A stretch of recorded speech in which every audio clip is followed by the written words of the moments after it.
So one of the biggest things in your building a business is that you can't be reliant on you being the only person. You've got to build a team. And so that's, for me, has been super important, is that building a team.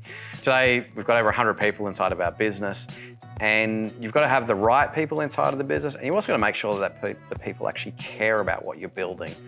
Because if you've got people that just turn up at 9 and leave at 5, you're not going to build a valuable business, and you're just, large corporates really struggle with this. And when a business becomes a certain size, it becomes really hard for having staff members that actually care about your business. But I've found a way of being able to do this, particularly, as the business is small, and, trying to make this continue to happen as the business goes bigger.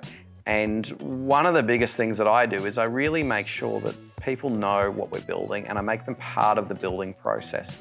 And so they can actually see, okay, well, this is where we are today and this is where we're heading, and these are the steps that we need to go through, but we are jointly going to work together on building this together.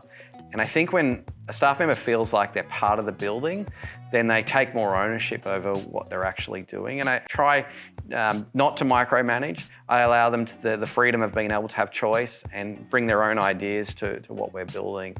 And I think that enables you to have employees that really care about what they're building inside of the business.